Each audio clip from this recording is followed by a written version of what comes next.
एक और सवाल है जी, इस सवाल को सॉल्व करते हैं। Calculate the standard cell potential of galvanic cell in which of the following reaction take place. Student I hope आपने ये क्वेश्चन सॉल्व कर लिया होगा, तो चलिए आइए जल्दी से इसको सॉल्व कर देते हैं।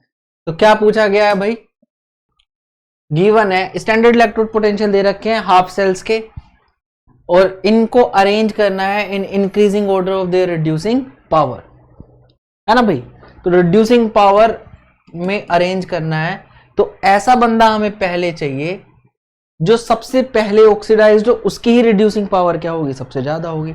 तो जो सबसे पहले खुद क्या हो, ऑक्सीडाइज्ड हो, और ऑक्सीडाइज को होता है जिसका पोटेंशियल कैसा होता है, नेगेटिव। तो जिसका सबसे ज्यादा नेगेटिव पोटेंशियल होगा उसकी रिड्यूसिंग पावर क्या होगी, हाईएस्ट होगी। तो बढ़िया, तो आप बताओ किसकी सबसे ज्यादा नेगेटिव पोटेंशियल है, Mg का।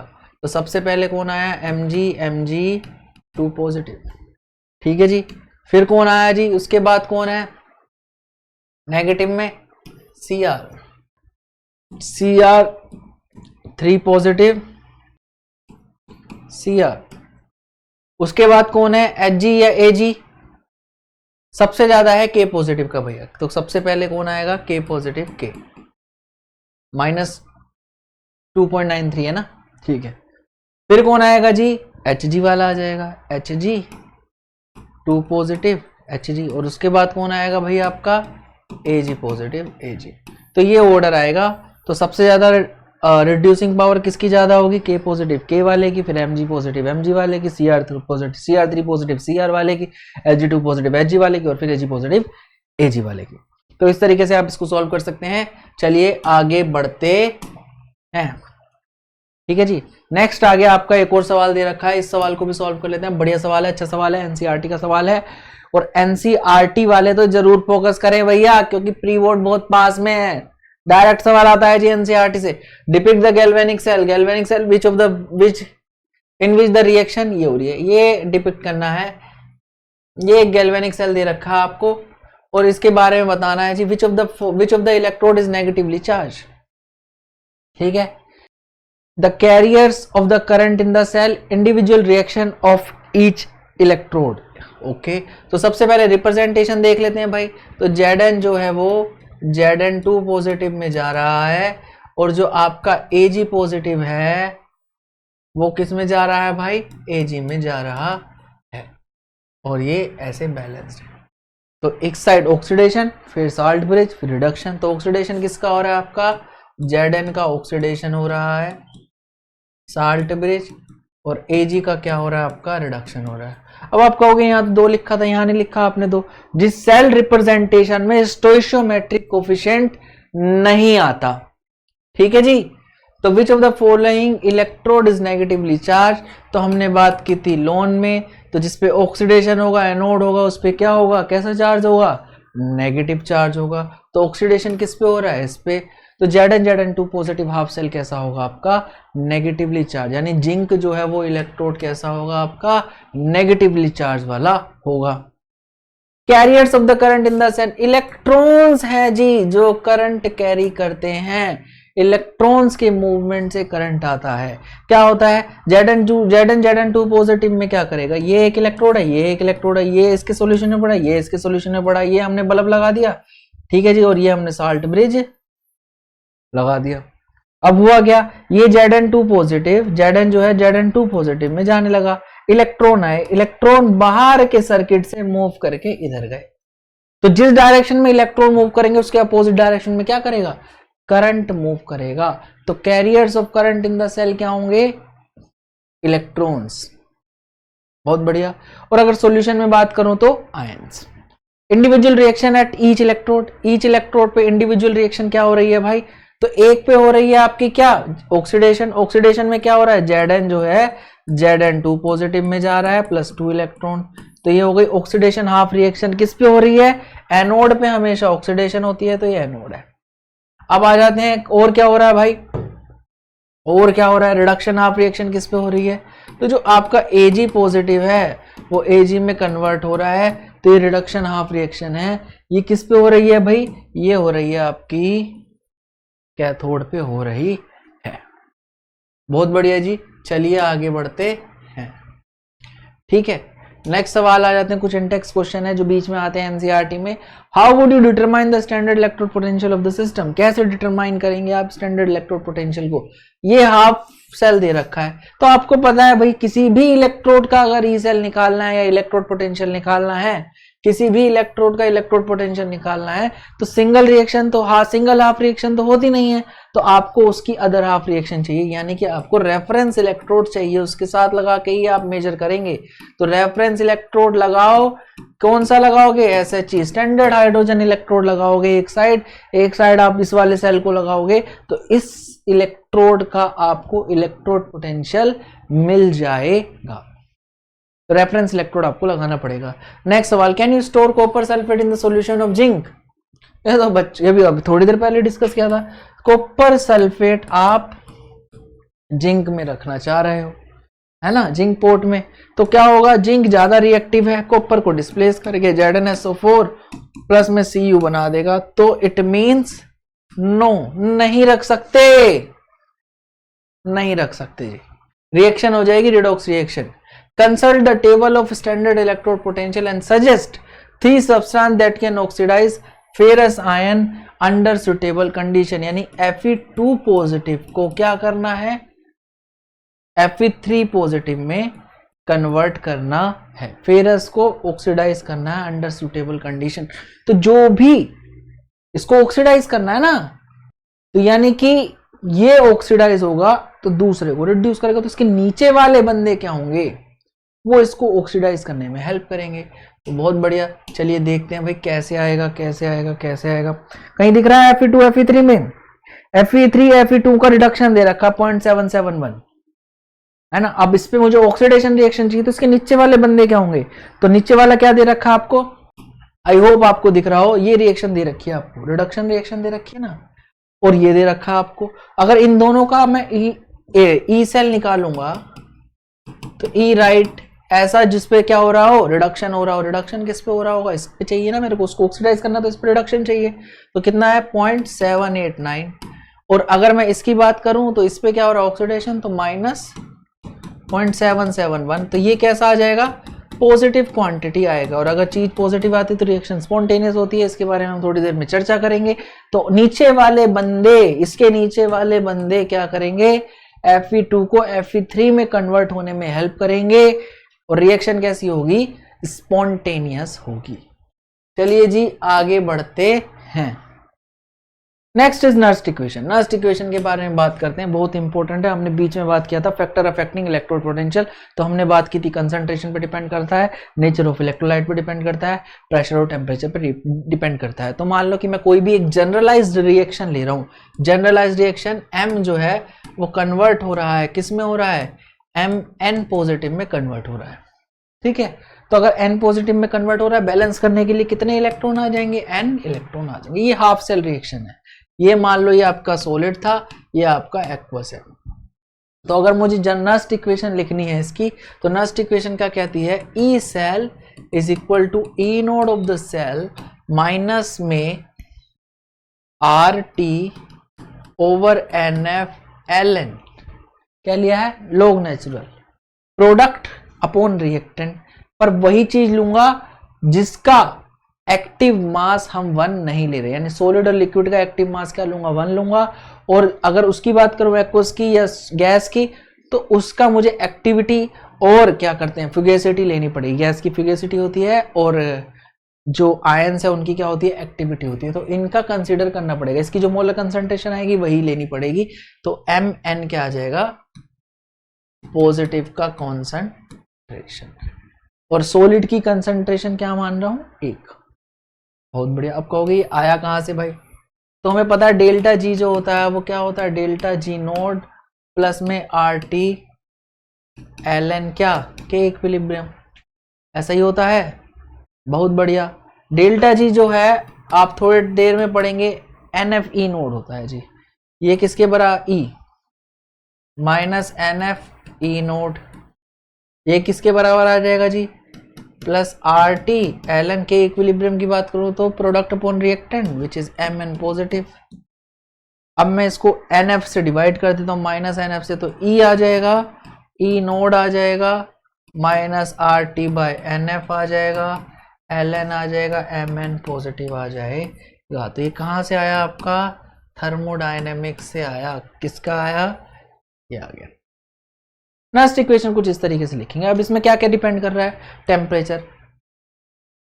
इसमें क्या क्या आ रहा है जी? ई सेल आ रहा है, ई नोट सेल आ रहा है, R T by N F आ रहा है, एल एन आ रहा है, एम एन पॉजिटिव आ रहा है, कंसंट्रेशन आ रही है। तो अगर मैं कहूं ये एक हाफ सेल रिएक्शन था, इसका कुछ इलेक्ट्रोड पोटेंशियल ई नोड होगा, है ना, ऐसा ही होगा स्टैंडर्ड कंडीशन पे, इलेक्ट्रोड पोटेंशियल ई नोड होगा। अब वो इलेक्ट्रोड पोटेंशियल कम हो रहा है, ज्यादा हो रहा है, किस पे? कौन बताएगा? आपको सब बताएगा नस्ट इक्वेशन। किस किस के बेस पे? कंसंट्रेशन के बेस पे, प्रेशर टेम्परेचर के बेस पे और इलेक्ट्रोलाइट के बेस पे, है ना, इस तरीके से। तो पहले बात करते हैं किस पे? कि कंसंट्रेशन पे कैसे आपका डिपेंड कर रहा है। तो ई नोट सेल जो है वो स्टैंडर्ड कंडीशन पे वो तो फिक्स रहेगा, पर जैसे ही कंडीशन चेंज करूंगा वो किस में कन्वर्ट हो जाएगा? ई सेल में कन्वर्ट हो जाएगा। किस तरीके से होगा वो मुझे कौन बता रहा है? नस्ट इक्वेशन बता रहा है, नस्ट इक्वेशन बता रहा है। ठीक है जी। अब मैंने क्या देखा भाई कि Mn पॉजिटिव की अगर कंसंट्रेशन बढ़ती है तो ई सेल क्या हो जाएगा आपका? कम हो जाएगा, यानी ई नोट सेल तो नहीं रहेगा, ई सेल क्या हो जाएगा? कम, क्योंकि ये वाली वैल्यू क्या करती रहेगी? बढ़ती रहेगी।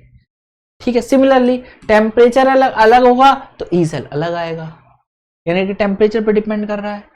किस पे? कंसंट्रेशन पे डिपेंड कर रहा है। प्रेशर पे कैसे डिपेंड करेगा? कि अगर इसमें कोई गैसियस स्पीशीज होता तो उसका मैं प्रेशर लेके चलता कंसंट्रेशन की जगह, तो वो कंसंट्रेशन यानी सॉरी वो प्रेशर अगर बढ़ता तो ई सेल कम हो जाता, अगर प्रेशर कम होता तो ई सेल बढ़ जाता। डिपेंड, वो भी डिपेंड करता है कि ये डिनोमिनेटर में आ रहा है या न्यूमरेटर में आ रहा है। ठीक है जी। तो आई होप आपको ये समझ में आ गया हो किसी भी हाफ रिएक्शन का कैसे लिखेंगे नस्ट इक्वेशन। फॉर एग्जांपल मैंने क्या लिया? Half reaction Zn2 positive plus में 2 इलेक्ट्रॉन, मुझे पता है ये सॉलिड है, मुझे पता है ये एक्वस है, ऐसा। इसके लिए नस्ट इक्वेशन कैसे लिखूंगा? तो ई सेल जो किसी भी अलग कंडीशन पे होगा, ई नोट सेल जो इसका फिक्स होगा वो मुझे कहां से मिलेगा भाई? मुझे मिलेगा इलेक्ट्रोकेमिकल सीरीज से, और minus R T by N F L N कितना? Zn2 पॉजिटिव की कंसंट्रेशन ओवर 1, ऐसा सा कुछ आएगा। ठीक है जी। ये मुझे टेबल से मिल जाएगा। ठीक है जी। अगर मैं टेम्परेचर 298 केल्विन लेता हूं, टेम्परेचर 298 केल्विन लेता हूं तो माइनस नहीं लेते, 2.303 RT बाय एफ, इसकी वैल्यू क्या आ जाएगी? 0.059, ये याद रखना है। तो इसको देखते हैं भाई कैसे इस चीज को मैं यहां पे यूटिलाइज करता हूं। ई सेल जब टेम्परेचर कितना होगा? 298, आर की वैल्यू फिक्स है, एफ की वैल्यू 9, एफ क्या होता है हमारा? फेराडे होता है, विच इज एफ क्या होता है? फेराडे होता है, विच इज 96500 गुलाम। ठीक है जी। अब समझते हैं। तो मैंने ये आपको ई सेल दिया, ई नोट सेल दिया, minus R T by N F. अगर मैं इसको इस चीज को 298 केल्विन पे लिखना चाहता हूं तो कैसे लिखूंगा भाई? तो जो ई सेल है वो यही रहा, ई नोट सेल है वो यही रहा, आर टी, इस लोग नेचुरल को अगर लोग में कन्वर्ट करूं तो कितना आ जाएगा? 2.303 R T over F into N log Zn2 positive का कॉन्सेंट्रेशन।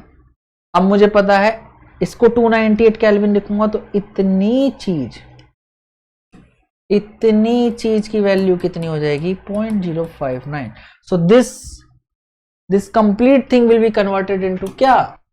ई सेल, ई नोट सेल माइनस 0.059 एन लोग Mn पॉजिटिव का कॉन्सेंट्रेशन, ऐसा कुछ आ जाएगा भाई। और n क्या है? n है आपके नंबर ऑफ इलेक्ट्रॉन्स लूज और क्या गेन। Mn पॉजिटिव क्या है? Concentration of Mn positive. E cell क्या है? इलेक्ट्रोड पोटेंशियल हाफ सेल का है ना। ई नोड सेल क्या है, ये स्टैंडर्ड इलेक्ट्रोड पोटेंशियल है। ये कहाँ से मिलेगा, ये टेबल से मिलेगा। पहले ही लोगों ने स्टैंडर्ड हाइड्रोजन इलेक्ट्रोड को हाफ सेल मान के सभी इलेक्ट्रोड का क्या निकाल रखा है, ई नोड निकाल रखा है, उस तरीके से निकाला गया है। तो आई होप आपको सभी को क्लियर होगा। तो चलिए आगे बढ़ते हैं, चलिए आगे बढ़ते हैं। नेक्स्ट क्या है आपका, एक और सवाल है जी, इस सवाल को सॉल्व करते हैं। Calculate the standard cell potential of galvanic cell in which of the following reaction take place. Standard cell potential आपको क्या करना है, निकालना है जी। Standard cell potential of galvanic cell, calculate the delta G naught and equilibrium constant. Delta G naught निकालना है, equilibrium constant निकालना है। सबसे पहले स्टैंडर्ड सेल पोटेंशियल कैसे निकालोगे आप, तो आपको ऑलरेडी आपके पास जो एनसीईआरटी में टेबल है उसको ही यूज करना है जी। कैसे करना है, क्यों कर रहे हैं टेबल क्यों कर रहे हैं, वैसे तो इनको देना चाहिए था पर ये एनसीईआरटी का सवाल है तो इनको टेबल जो है इनको पता है भाई एनसीईआरटी में दे रखे, तो आप उसको यूटिलाइज कर सकते हो। बट आपको करना कैसे, स्टैंडर्ड निकालना है तो दोनों ही हाफ सेल रिएक्शन का स्टैंडर्ड यूज करना होगा। तो ई नोड सेल, तो ई नोड सेल जो होगा वो आपका क्या आएगा, ई राइट माइनस ई लेफ्ट, दोनों का स्टैंडर्ड यूज करना है।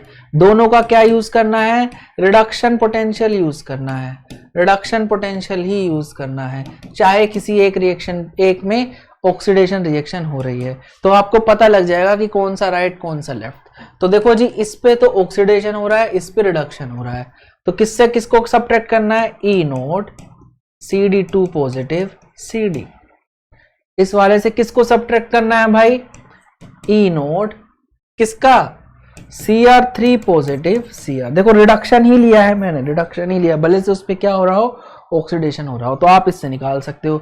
दूसरी चीज आप क्या कर सकते हो, आपको निकालना है delta G naught. Delta G naught reaction का कैसे निकलेगा, ये निकलेगा भाई minus NF E node cell से। कैसे निकालूंगा जी इसको, मैं कैसे निकालूंगा, नंबर ऑफ इलेक्ट्रॉन लूज और गेन निकाल लो पहले, कितने लूज हो रहे हैं कितने गेन हो रहे हैं इस रिएक्शन में। कैसे निकालेंगे जी, आपको दे रखा है Cr से Cr3 पॉजिटिव दे रखा है, number of electron loose gain 3 है, ठीक है। फिर क्या दे रखा है आपको, CD दे रखा है CD2 positive CD, number of electron lose और गेन 2 है ना जी, नंबर ऑफ इलेक्ट्रॉन लूज और गेन 2 है। अगर मैं बैलेंस करूंगा तो टोटल इलेक्ट्रॉन कितने आ जाएंगे, 6, यानी N की वैल्यू कितनी हो गई 6, F की वैल्यू कितनी है 96500, और यहां से ये जो भी ई सेल आएगा, ई नोड सेल, इसको यहां पुट कर देना, आपका डेल्टा जी नोड आ जाएगा। अगर ये पॉजिटिव आता है तो ये नेगेटिव आएगा, ये नेगेटिव आता है तो ये पॉजिटिव आएगा, ठीक है जी। और आप पढ़ चुके हो थर्मोडायनेमिक्स में कि डेल्टा जी की वैल्यू अगर नेगेटिव आती है तो रिएक्शन कैसी होती है, स्पॉन्टेनियस होती है, और डेल्टा जी की वैल्यू अगर पॉजिटिव आती है तो रिएक्शन कैसी होती है, नॉन स्पॉन्टेनियस होती है। आगे बढ़ते हैं, आपको क्या निकालना है, इक्विलिब्रियम कांस्टेंट निकालना है ना। तो डेल्टा जी दे रखा है आपको, तो आपको पता है ये माइनस NFE के बराबर, तो अभी पढ़ा आपने, और क्या पढ़ा, ये आप पहले पढ़ चुके हो RT/ln(k). तो अगर आपको डेल्टा जी नोट पता लग गया तो आप K की वैल्यू निकाल सकते हो। आपको इन्होंने टेम्परेचर नहीं दिया तो टेम्परेचर क्या लेके चलना, 298 केल्विन की वैल्यू लेके चलना, और आप R की वैल्यू क्या रख सकते हो अकॉर्डिंग टू द यूनिट, अगर जूल में चाहिए तो 8.314 जूल पर केल्विन पर मोल आप रखो, आपको मिल जाएगा वैल्यू डेल्टा जी का भी और इक्विलिब्रियम कांस्टेंट का भी। तो आप ऐसे ही दोनों का कर सकते हो, ये होमवर्क है। अगर आपका जो भी आंसर आता है वो हमें कमेंट सेक्शन में बताइएगा, कमेंट सेक्शन में बताइएगा, और अगर नहीं आता है या किसी को कोई इशू है तो वो भी हमें कमेंट सेक्शन में बता सकते हैं, हम आपको इसका आंसर प्रोवाइड कर देंगे, ठीक है जी। नेक्स्ट आ जाते हैं, राइट द नस्ट इक्वेशन, क्या दिया है जी, write the Nernst equation and EMF of the following cell at 298 kelvin. EMF बता दो, EMF क्या होता है, ई सेल, और नस्ट इक्वेशन लिख के बता दो। तो यहाँ पे ये दे रखा है आपको, और EMF बता दो जी, इसका कैसे निकालेंगे, आपको दे रखा है Mg2 positive Cu2 positive Cu, एक का करके बताएंगे, बाकी सब आप कर लेना जी। क्या दे रखा है जी, आपको पता है सबसे पहले आप क्या लिखो, सबसे पहले आप रिएक्शन लिखो। ये ऑक्सीडेशन हो रहा है तो Mg2 पॉजिटिव में जा रहा होगा, ये रिडक्शन हो रहा है Cu2 पॉजिटिव Cu में जा रहा होगा, इलेक्ट्रॉन बराबर है डायरेक्ट ऐड कर दो। ये आ गई आपकी ओवरऑल रिएक्शन। ओवरऑल रिएक्शन से आप नस्ट इक्वेशन लिखो, E cell is equal to E note cell, temperature नहीं मेंशन कर रखा तो 298 केल्विन मान के चलो, 0.059 बाय एन लॉग ऑफ क्या, ये अपॉन ऊपर ये नीचे, के लिखना है ना बेसिकली, तो क्या आ जाएगा ऊपर, ऊपर आ जाएगा क्या Mg2 पॉजिटिव और नीचे आ जाएगा Cu2 पॉजिटिव। कलर चेंज कर लेते हैं भाई, ग्रीन ले लेते हैं, ग्रीन अच्छा दिखेगा। हाँ ठीक है, तो ये मामला चल रहा था, आपको मिल गई Nernst equation. Number of electron lose और गेन कितने हैं, 2 हैं, तो n की वैल्यू कितनी आ गई, 2 आ गई। ठीक है, इनकी कंसंट्रेशन पता है क्या, बिल्कुल Mg2 पॉजिटिव की कंसंट्रेशन इतनी दे रखी है, Cu2 पॉजिटिव की कंसंट्रेशन इतनी दे रखी है, तो डायरेक्ट वैल्यू पुट कर देते हैं, डायरेक्ट वैल्यू पुट कर देते हैं। क्या आएगा जी, E cell is equal to E note cell minus में कितना आ जाएगा जी 0.059/2, इसको 0.06 भी लिख सकते हो आप, बराबर ही है, तो जल्दी कैलकुलेशन करने के लिए 0.06 लिखो। लोग क्या दिया है, दिस अपॉन Mg2 पॉजिटिव दिया है, यानी कि 0.001 बाय में क्या 0.0001 ऐसा कुछ आ रहा है। ऊपर जाएगा ये 10 की पावर -4, 10 की पावर -3, 10 आ जाएगा, है ना। log 10 की वैल्यू क्या होगी, 1 होगी, तो क्या आ जाएगा E note cell minus 0.03 E cell, ऐसा कुछ आ जाएगा जी, ऐसा कुछ आ जाएगा। जो भी आपका स्टैंडर्ड इलेक्ट्रोड पोटेंशियल आएगा, Cu वाला घटा के, Cu में से Mg वाला घटा के, Cu में से रिडक्शन माइनस ऑक्सीडेशन है ना, Cu में से Mg वाला घटा के जो भी ई नोट सेल आएगा उसमें से इस 0.03 को घटाओ के आपको EMF मिल जाएगा। तो यानी आपने नस्ट इक्वेशन लिख ली, यहाँ पे आपने EMF लिख लिया। आप कहोगे सर आप बता नहीं रहे हो, कैसे आ रहा है, कैसे आ रहा है, लो जी बता देते हैं। ये क्या हुआ, मुझे नहीं पता भाई क्या हुआ, ठीक है, तो क्लीन कर देते हैं और यहाँ, ठीक है। तो पहले ई नोट सेल निकाल देते हैं भाई। ई नोट सेल कैसे निकलेगा, किस किस का था हम तो भूल गए। तो एक दे रखा था Cu, एक दे रखा था Mg। Mg दिख रहा है कहीं, Mg का दे रखा है हमने, Mg का कितना दे रखा है, ई नोट Mg2 पॉजिटिव Mg दे रखा होगा आपको, कितना दे रखा है यहाँ पे -2.37। इस पे ऑक्सीडेशन हो रहा था, ये हमें याद है, ठीक है जी। Cu का दे रखा है, Cu दे रखा है क्या, Cu नहीं दे रखा है, Cu नेक्स्ट स्लाइड में दे रखा है भाई।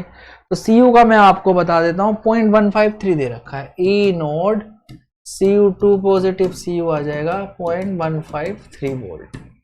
तो अगर मैं ई नोट सेल निकालने लगूं तो वो आ जाएगा कितना, रिडक्शन माइनस ऑफ -2.37। देखो ये भी रिडक्शन ही है, ये भी रिडक्शन ही है, इसमें जो दे रखी सारी वैल्यू रिडक्शन की दे रखी, तो डायरेक्ट सब्ट्रैक्ट कर सकते हो। तो ये कितनी आ जाएगी, कुछ कितनी आ जाएगी, ये प्लस हो जाएगा और 0.153 भी क्या हो जाएगा, ऐड हो जाएगा। तो कितना 7 3 10 का 0 हासिल लगा, 1 5 और 3 8 और 1 9, गलत कर दिया ऐड। तो पहले तो 3 आ जाएगा, 5 7 12 का 2 हासिल लगा 1, 3 और 1 4 और 1 5, 2.523 वोल्ट आ जाएगा। इसमें से कितना सब्ट्रैक्ट करना था हमें, ई नोट सेल में से 0.03 सब्ट्रैक्ट करना था ई सेल के लिए। तो कितनी वैल्यू आ जाएगी भाई, 2.523 माइनस 0.033 यहां से सब्ट्रैक्ट होगा इस वाले स्टेज से। तो 23 में से 3 गया, कितना आ गया, नहीं, इसका 0 लिखो। तो 3 में से 0 गया 3, है ना, 12 में से 3 गया 9, यहाँ पे बचा 4.2, 2.493 आंसर आपका आना चाहिए उस सवाल का, 2.493। तो इसी तरीके से आप बाकी सारे सवाल भी कर सकते हो, इसी तरीके से आप इसके सारे बाकी सवाल कर सकते हो और कमेंट बॉक्स में हमें बताइएगा कि कैसे होंगे। तो चलिए आगे बढ़ते हैं। ठीक है, एक और सवाल आ गया। कितने सवाल दे रखे हैं भाई, हमको तो ये नहीं पता है। क्या लिया है? In the button cell, in the button cell widely use in watches and other device. जो वॉच में आपका सेल होता है गोल वाला, उसकी बात कर रहा है। The following reaction take place, ये वाली रिएक्शन उसमें हो रही है भाई। तो delta G naught and E node cell बताना है, ई नोड सेल बताना है और डेल्टा जी नोड बताना है। बहुत बढ़िया। तो क्या दे रखा है? Zn2 पॉजिटिव दे रखा है, तो इसका ई नोड निकाल लेते हैं। Zn2 पॉजिटिव Zn का। और क्या दे रखा है भाई? Ag2O से Ag पॉजिटिव Ag दे रखा है कुछ, इसका बता दो ई नोड सेल, है ना, ऐसा कुछ दे रखा है भाई। और उससे मैं क्या निकाल लूंगा? E node cell. और ई नोड सेल से क्या निकाल लूंगा मैं? Delta G node is equal to minus N F, बशर्ते मुझे नंबर ऑफ इलेक्ट्रॉन लूज और गेन पता हो। नंबर ऑफ इलेक्ट्रॉन लूज और गेन जनरली मुझे तो साफ दिख रहा है, 2 ही इलेक्ट्रॉन है। बट अगर आपको नहीं पता है तो पहले मैं आपको बता देता हूं भैया, इनका इलेक्ट्रोड पोटेंशियल आ कितना रहा है। Zn वाले का आ रहा है, Zn वाले की वैल्यू है आपकी कितनी है जी? ये आपको दे रखा -0.763, माइनस 0.763, ये आपको दे रखा है। ठीक है, फिर दे रखा है Ag पॉजिटिव, Ag दे रखा है बेसिक मीडियम में।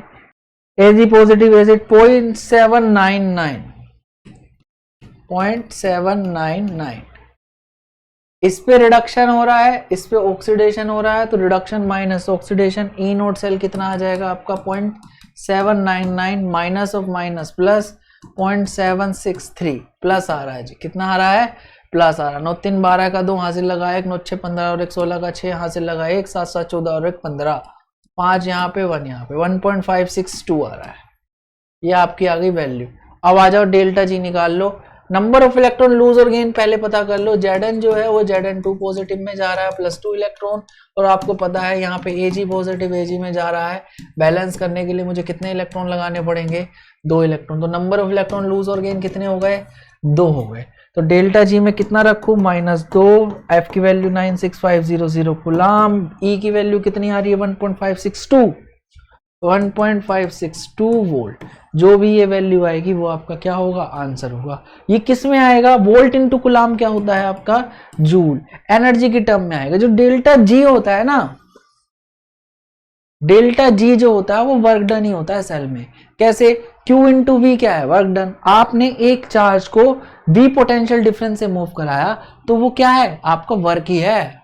वो क्या है? आपका वर्क ही है। तो डेल्टा जी क्या है? आपका बेसिकली वर्क डन है। चलिए आगे बढ़ते हैं भाई। तो आपने डेल्टा जी निकाल लिया रिएक्शन का, ई नोड निकाल लिया। ठीक है जी। Next is application of Nernst equation. Nernst equation का एप्लीकेशन कहां पे है? And different types of electrode and cell. Different types of electrode. तो सबसे पहले आ जाते हैं हम रेफरेंस इलेक्ट्रोड की बात करते हैं। हमारा हाइड्रोजन इलेक्ट्रोड। हाइड्रोजन इलेक्ट्रोड कुछ ऐसा सा दिखता है भाई। हाइड्रोजन इलेक्ट्रोड कैसा दिखता है? ऐसा सा दिखता है। इसमें क्या क्या होता है भाई? ये प्लैटिनम वायर है आपकी। कौन सी है? Platinum wire. ठीक है जी। ये क्या है? आपका कैटालिटिक प्लैटिनम सरफेस है। इसमें आपने HCl डाला हुआ है, जिसकी कंसंट्रेशन क्या रखी है? 1 मोलर रखी हुई है। ये साल्ट ब्रिज है जो अदर हाफ सेल में जा रहा है, और यहां पे एक हाइड्रोजन गैस को मैं क्या करा रहा हूं? हाइड्रोजन गैस कॉन्टिन्यूअसली मार रहा हूं, जिसका प्रेशर मैंने क्या रखा हुआ है? 1 atm। ये सारी की सारी चीज मैं किस टेम्परेचर पे कर रहा हूं? रूम टेम्परेचर पे कर रहा हूं, 25 डिग्री या फिर 298 केल्विन टेम्परेचर। अगर ये सारी कंडीशन मेंशन, यानी ये सारी कंडीशन फुलफिल हो रही है, तो जो आपका हाइड्रोजन इलेक्ट्रोड है वो क्या होगा? Standard hydrogen electrode. अगर वो नहीं है, मेंशन नहीं हो रही है, तो उसको सिंपल हाइड्रोजन इलेक्ट्रोड कहूंगा। अगर वो स्टैंडर्ड नहीं है, तो जो उसका ई नोड आएगा, ई नोड इलेक्ट्रोड पोटेंशियल आएगा, वो 0 भी नहीं आएगा, 0 से कुछ अलग होगा, क्योंकि कंसंट्रेशन अलग हो सकती है, टेम्परेचर अलग हो सकती है। और आपने देखा ना इस इक्वेशन में, टेम्परेचर, कंसंट्रेशन, इवन इलेक्ट्रोलाइट भी आपका क्या करता है? इलेक्ट्रोड पोटेंशियल को चेंज कर देता है। तो क्या होगा भाई? यहां पे ये सारी कंडीशन फुलफिल होगी, तभी मैं ई नोड क्या मान के चलूंगा? उसका 0 मानूंगा। ये आपका स्टैंडर्ड टाइप ऑफ इलेक्ट्रोड में हाइड्रोजन इलेक्ट्रोड की हमने बात की। चलिए आगे बढ़ते हैं। हाइड्रोजन इलेक्ट्रोड के लिए हम नस्ट इक्वेशन कैसे लिखेंगे? तो मैंने क्या देखा भाई, मैंने हाइड्रोजन इवॉल्व कराई, वो किस में कन्वर्ट हो गया H+ में, और मैंने बैलेंस करने के लिए इलेक्ट्रॉन लगा दिया, है ना जी। तो ये आपका क्या आ गया, कुछ रिएक्शन आ गया, है ना। इलेक्ट्रोड पे रिएक्शन क्या हो रही है, H+ आपका ऐसे कर लो ऐसे कर लो, एक ही बात है, उसने वो थोड़ा अलग से दिखा दिया। H2 आपका H+ में कन्वर्ट हो रहा है ना, तो ये ऑक्सीडेशन हो रहा है। और अगर मैं रिडक्शन की बात करूं तो H+ आपका किस में कन्वर्ट हो जाएगा, H2 में कन्वर्ट हो जाएगा। तो रिएक्शन रिडक्शन लिखनी होगी तो ऐसे लिखेंगे, ठीक है। वो डिपेंड करता है कि आपने अदर हाफ सेल कौन सा लगा रखा है, वो इसको रिड्यूस करवा रहा है या वो इसको ऑक्सीडाइज करवा रहा है, या वाइस वर्सा, ठीक है जी। फिर आ जाते हैं नस्ट इक्वेशन पे। तो नस्ट इक्वेशन कैसे लिखेंगे भाई, आप कुछ ऐसे से लिखेंगे। कैसे लिखेंगे भाई, ई सेल क्या होगा आपका, ई नोट सेल होगा -0.059 by number of electron log of concentration of H+ ion. Concentration मान लो कि आपने क्या लिया, ये इस डायरेक्शन में ली, रिडक्शन डायरेक्शन में ली, रिडक्शन डायरेक्शन में, तो H2 का प्रेशर क्या हो जाएगा, pressure of H2 gas over में की पावर हाफ और ओवर में H+ की कंसंट्रेशन। तो अगर मान लो प्रेशर मैंने क्या कहा था, प्रेशर मैंने 1 एटमॉस्फेयर मेंशन कर रखा है, तो ये तो 1 हो जाएगी, ऊपर वाली क्वांटिटी नीचे वाली रह जाएगी। तो ई सेल किसके बराबर आ जाएगा आपका, ई नोट सेल माइनस में log ऑफ 0.059 माइनस में 0.059 by n log of 1/H+ ion, ये आ जाएगा जी आपका, ठीक है। तो ये आ जाएगा कुछ ऐसा सा कुछ आ जाएगा। आपको पता है ई नोट सेल हाइड्रोजन इलेक्ट्रोड का क्या होता है, 0 होता है, तो डायरेक्ट 0 लिख दिया, तो ऐसा सा कुछ आ जाएगा। अब आते हैं भैया पीएच के बारे में बात करें, तो पीएच होता है negative log of H+ ion. तो अगर आपको इस सेल का पीएच निकालना है तो कैसे निकालोगे भाई, ऐसे, ये H+ ऊपर जाएगा तो ये क्या हो जाएगा भाई, ये पॉजिटिव हो जाएगा, क्या पॉजिटिव हो जाएगा। अगर H+ ऊपर जाता है तो क्या हो जाएगा 0.059 log ऑफ H+। अगर मुझे pH लिखना हो तो माइनस बाहर माइनस अंदर, माइनस माइनस प्लस हो ही जाएगा, तो नेगेटिव log ऑफ H+ क्या हो जाएगा pH, तो नेगेटिव 0.059 pH आ जाएगा आपका। तो ये आ गया आपका pH कैसे निकाल सकते हो। अगर आपको pH निकालना है तो आप ऐसे निकाल सकते हो। अगर POH निकालना है तो H+ को POH से कन्वर्ट कर सकते हैं 298 केल्विन पे। आपको पता है H+ into OH negative concentration क्या होती है, किसके बराबर आती है जी, KW के 10⁻⁻14। इक्विलिब्रियम से आपको पता है। तो pH अगर आपको दे रखा है तो आप इलेक्ट्रोड पोटेंशियल निकाल सकते हो, और अगर आपको ई सेल दे रखा है तो आप pH निकाल सकते हो। उस टाइम पे pH क्या होगा, ये आपको वायर दे रखी है, ये प्लेटिनम दे रखा है, ये प्लेटिनम में हम आप क्या कर रहे हैं, ये H2 को क्या कर रहे हैं, फूक रहे हैं, किस प्रेशर पे 1 atm पे फूक रहे हैं, और यहाँ पे HCl का क्या ले रखा है हमने, सॉल्यूशन ले रखा है। चलिए जी आगे बढ़ते हैं। Next is metal insoluble salt electrode. Metal insoluble salt, metal है, मेटल का इनसोल्यूबल सॉल्ट है, उसका इलेक्ट्रोड है। तो ये आपका दे रखा है AgAgCl Cl negative electrode. AgAgCl Cl negative electrode क्यों बोल रहा हूं भाई, कि Ag की वायर दे रखी है, अगर उस वायर को क्लोजली देखो तो उस वायर के चारों तरफ क्या लगा हुआ है, ये AgCl लगा हुआ है, ठीक है। और इसको किस में डिप कर रखा है, KCl के सॉल्यूशन में डिप कर रखा है। इट मींस क्या हो रहा है जी, आपका Ag है, AgCl है, और AgCl से कौन चिपका हुआ है, Cl नेगेटिव। ये आपका इलेक्ट्रोड है। अब इस इलेक्ट्रोड की आपको हाफ रिएक्शन लिखनी है, तो क्या करो, AgCl में इलेक्ट्रॉन ड्रॉप कर दो, AgCl को इलेक्ट्रॉन दे दो, क्या होगा, ये जो Ag पॉजिटिव है ये Ag बन जाएगा, और जो Cl नेगेटिव है इस इलेक्ट्रॉन को बैलेंस करने के लिए Cl यहां आ जाएगा। तो ये हाफ रिएक्शन आप याद रखना जी, ये हाफ रिएक्शन याद रखना। इसको भी एज अ रेफरेंस इलेक्ट्रोड की तरह यूज कर लेते हैं, इसको भी as a reference electrode use करते हैं, बट आपके सिलेबस में नहीं है। आपके सिलेबस में हाइड्रोजन इलेक्ट्रोड ही क्या है, रेफरेंस इलेक्ट्रोड है। नेक्स्ट पे चलते हैं भैया, types of cell, concentration cell.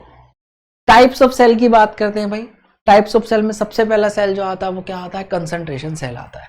Concentration cell कैसे काम करता है भाई, उसके बारे में बात कर लेते हैं। आपने क्या लिया, Zn लिया, मान लो एक इलेक्ट्रोड लिया Zn, ठीक है, वो किस में कन्वर्ट हो रहा था, Zn2 पॉजिटिव में कन्वर्ट था, +2 इलेक्ट्रॉन। ये हाफ सेल है आपका, कौन सा, ऑक्सीडेशन हो रही है। मान लो सपोज साइड वाला सेल भी आपने क्या लिया, Zn का ही ले लिया, और उसमें क्या लिया, Zn2 पॉजिटिव, Zn +2 इलेक्ट्रॉन, उसमें क्या हो रही है, रिडक्शन हो रही है। अब ऐसा क्यों हो रहा है, इसमें कंसंट्रेशन मैंने अलग ली थी, इसमें कंसंट्रेशन मैंने अलग ली थी। तो यानी कि इसका ई नोट सेल अगर मैं बात करूं तो दिस माइनस दिस वो तो फिक्स्ड है, वो तो 0 हो जाएगा। पर ई सेल क्या आएगा, उसकी कुछ वैल्यू आ जाएगी, उसकी कुछ वैल्यू आ जाएगी। कैसे आएगी, अगर मैं इसका नर्स्ट इक्वेशन लिखूं तो कैसे आएगा भाई, लिख के देखते हैं। जो आपका Zn है ये फर्स्ट इलेक्ट्रोड है, ये C2 इस साइड आ रहा है, एक C1 इस साइड आ रहा है। कैसे आ रहा है, Zn जो है Zn2 पॉजिटिव दे रहा है, ये क्या आ रहा है C2, फिर यहाँ से Zn2 पॉजिटिव आपको क्या दे रहा है, Zn दे रहा है, ये क्या आ रहा है C1। तो अगर मैं इलेक्ट्रोड पोटेंशियल लिखना चाहूँ, ई सेल ई नोट क्या हो जाएगा 0 माइनस 0.059, अगर 298 केल्विन पे चल रही है। नंबर ऑफ इलेक्ट्रॉन लूज और गेन जनरली 2 है, तो मैं डायरेक्ट 2 भी लिख सकता हूँ जी। और लोग में क्या आ जाए, कंसंट्रेशन प्रोडक्ट की डिवाइड बाय उसकी रिएक्टेंट की, तो C2/C1। तो सारा का सारा इलेक्ट्रोड पोटेंशियल किस पे डिपेंड कर रहा है, कंसंट्रेशन पे। और जब भी इस तरह की चीजें आएंगी तो वो कैसा सेल होगा आपका, कंसंट्रेशन सेल। ठीक है जी। तो कंसंट्रेशन सेल कौन से सेल होते हैं भाई, concentration cell are consist of 2 electrode, 2 electrode consist करते हैं ऑफ सेम मटेरियल, दोनों साइड जिंक लिया था ना, same material. Each electron dipping in a solution of its own ions, अपने ही आयंस में डिप है, and the solution being at the different concentration, दो अलग अलग कंसंट्रेशन पे सॉल्यूशन बनाए गए थे जिसमें उसको डिप किया गया। तो इस तरह के सेल को क्या कहूंगा मैं, कंसंट्रेशन सेल। ये किसी से भी बना सकता है, जिंक से बना लो, कॉपर से बना लो, AgAgCl से बना लो, और किससे बना लो जी, Ag2 पॉजिटिव कैलोमल इलेक्ट्रोड ले लो आप, कोई और सा इलेक्ट्रोड ले लो आप, तो ये किसी के लिए भी यूज किया जा सकता है। चलिए जी आगे बढ़ते हैं। नेक्स्ट आते हैं वर्क डन। वर्क डन के बारे में मैंने थोड़ी सी बात करी थी आपसे। वर्क डन क्या होता है, डेल्टा जी नोट की वैल्यू जो होती है वो वर्क डन होती है आपकी। ये आप थर्मोडायनामिक्स में भी पढ़ चुके हो, वर्क डन क्या होता है, डेल्टा जी नोट होता है। तो यहाँ पे डेल्टा जी नोट आप इलेक्ट्रोड से कैसे निकालोगे, आपको पता है इलेक्ट्रोड का, आप इलेक्ट्रोड पोटेंशियल तो निकाल सकते हो। आपको पता है वर्क डन क्या होता है, पोटेंशियल चार्ज इनटू वोल्टेज, है ना। एक पर्टिकुलर चार्ज को आपने V पोटेंशियल डिफरेंस से मूव करा दिया, वो क्या देगा, वर्क डन देगा, है ना। तो यहाँ पे कितना चार्ज आप मूव करा रहे हो, मान लो कि 1 इलेक्ट्रॉन मूव करा रहे हो, 2 इलेक्ट्रॉन मूव करा रहे हो। पर 1 मोल की बात करें तो 1 मोल, 2 मोल, 1 मोल इलेक्ट्रॉन पे कितना चार्ज होगा, N इंटू F। N क्या है, नंबर ऑफ इलेक्ट्रॉन, और फेराडे क्या है, 1 मोल का चार्ज, है ना। तो N इंटू F क्या होगा, नंबर ऑफ उतने मोल का चार्ज, और किस पोटेंशियल डिफरेंस से मूव करा रहे हो, ई नोट से।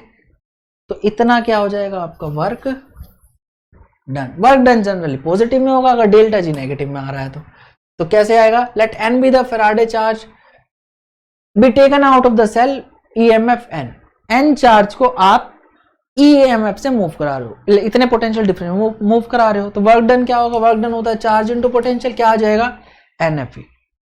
Work done by the cell क्या होगा, डिक्रीज इन फ्री एनर्जी, कितनी फ्री एनर्जी में चेंज आ रहा है। तो डेल्टा जी नोट किसके बराबर था, मैंने बताया डेल्टा जी नोट तो माइनस NFE के बराबर है, पर वर्क डन की बात करूं तो वो किसके बराबर है, NFE, यानी कि दोनों का जस्ट साइन अपोजिट होगा। तो वर्क मैक्सिमम कब होगा, जब NFE नोड होगा। क्यों, ई नोड तब है जब सेल में से करंट नहीं निकला, यानी कि सेल बिल्कुल एकदम नया है, नवा। बट ई सेल क्या होगा, जब उसमें थोड़ी रिएक्शन हो गई, है ना। तो ई नोड सेल जब होगा तब आपका वर्क मैक्सिमम आएगा, पर जब थोड़ी रिएक्शन हो गई अब वर्क डन उससे कम होगा। क्यों, क्योंकि ई नोड अब क्या हो गया है, ई नोड अब बन चुका है E cell, E node cell अब बन चुका है ई सेल। तो ई नोड सेल जब होगा तब आपका वर्क कैसा आएगा, मैक्सिमम आएगा। चलिए आगे बढ़ते हैं। Next is bridge between thermodynamics, electrochemistry and equilibrium. Equilibrium में जनरली हम किसकी बात करते हैं, के की, यानी इक्विलिब्रियम कांस्टेंट की। थर्मोडायनेमिक्स में जनरली हम डेल्टा जी की बात करते हैं, है ना। और इलेक्ट्रोकेमिस्ट्री में ई की बात करते हैं। तो कैसे निकालेंगे, अगर आपको के पता है तो आप इस इक्वेशन से क्या निकाल सकते हो, माइनस RTLNK से डेल्टा जी निकाल सकते हो। अगर आपको डेल्टा जी पता है तो आप delta G equal to minus NFE से क्या निकाल सकते हो, ई नोट सेल निकाल सकते हो। अगर ई नोट पता है तो इस वाली इक्वेशन से आप क्या निकाल सकते हो, ई नोट सेल निकाल सकते हो। आपको याद रहना चाहिए ई सेल जो होता है वो 0 होता है किस पे, इक्विलिब्रियम पे। अगर आप इतनी चीज ध्यान रखते हो तो आपका काम बन जाएगा। चलिए आगे बढ़ते हैं। तो ये क्या था, ब्रिज था जी। नेक्स्ट एक सवाल दे रखा है, इस सवाल को आप पहले देख लीजिए, पढ़ लीजिए, उसके बाद हम इसको सॉल्व करेंगे।